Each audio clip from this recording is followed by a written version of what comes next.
Quando falamos sobre cristianismo, muita gente imagina uma única religião, com uma única mensagem, uma única fé, um único caminho, uma única verdade. Mas será mesmo? A verdade é que, por trás do nome cristianismo, existe um universo gigantesco de interpretações, práticas e tradições. São mais de 2 bilhões de pessoas no mundo seguindo caminhos diferentes dentro da mesma fé. Hoje nós vamos entrar numa área que muita gente evita discutir: as igrejas cristãs, suas divisões, suas disputas e os bastidores que poucos contam. Por quê? Por trás de cada templo bonito, cada discurso de fé e cada tradição, existe uma história de poder, conflitos, divergências e escolhas humanas. E hoje nós vamos explorar de forma neutra e investigativa como surgiram essas diferenças.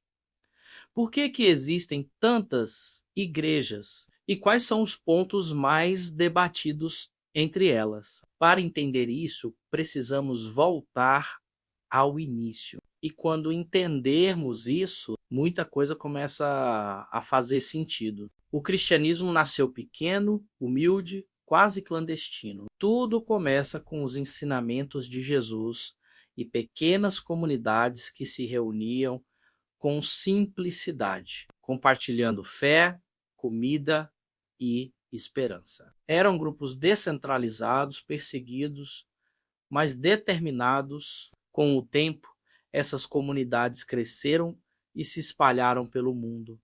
E com essa expansão, começaram também os primeiros debates sobre como interpretar os ensinamentos. Mas conforme crescia também a disputa por quem tinha o verdadeiro entendimento da mensagem. E onde existe poder espiritual, existe também poder social, político e econômico. A fé une pessoas, mas a interpretação divide. No ano de 1054, o cristianismo viveu sua primeira grande ruptura. De um lado, o Ocidente, liderado por Roma; do outro, o Oriente, com suas tradições culturais e espirituais, diferenças teológicas, disputas de autoridade e até questões políticas fizeram nascer duas grandes vertentes: a Igreja Católica Romana e a Igreja Ortodoxa, ambas mantendo raízes cristãs,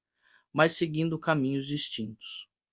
Oficialmente se separaram por diferenças teológicas e diferenças de autoridade, e se separaram extraoficialmente por controle, que despertaram questionamento como: quem manda, quem define a doutrina, quem interpreta Deus? A partir daí nasce a primeira grande disputa interna do cristianismo, não por falta de fé, mas por excesso de poder.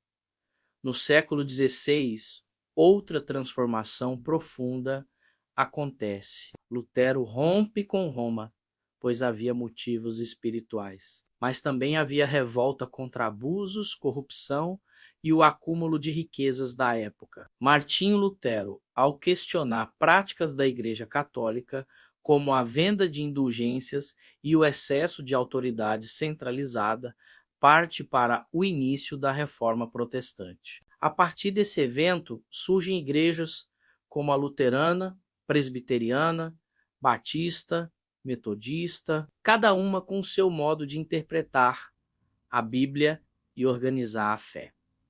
Essa reforma protestante foi, ao mesmo tempo, um movimento espiritual, um protesto político, uma revolução social e um grito contra a autoridade centralizada. Deu para perceber que foi aqui que nasceu o movimento que se tornou extremamente diverso, pois ocorreu uma explosão de novas igrejas, cada uma dizendo ter a interpretação correta da Bíblia. E a pergunta que fica é: se existe apenas uma verdade, por que tantas versões da verdade? Avançando para o século XX, um novo movimento ganha força.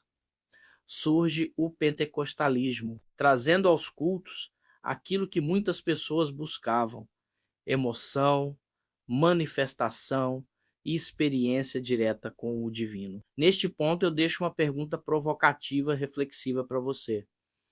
Será que são mesmo cultos?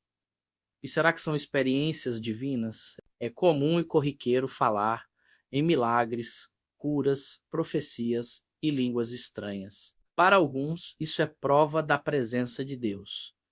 Para outros, é apenas efeito psicológico, sugestão coletiva ou fenômenos emocionais intensos. Aqui a experiência espiritual tem um papel central. É falado em dons espirituais, curas, profecias e manifestações que, para alguns, são expressões legítimas da fé e, para outros, são motivo de questionamento. As igrejas pentecostais crescem rápido porque atendem à busca emocional e existencial das pessoas, pregando cura, sentido e pertencimento. E aqui nasce outra polêmica: o que é espiritualidade legítima e o que é manipulação emocional. Depois disso, vêm as igrejas neopentecostais. Essas se tornam conhecidas pela forte presença na mídia, pelo discurso de prosperidade, pela guerra espiritual e pela forma moderna de comunicar a fé, com estrutura empresarial,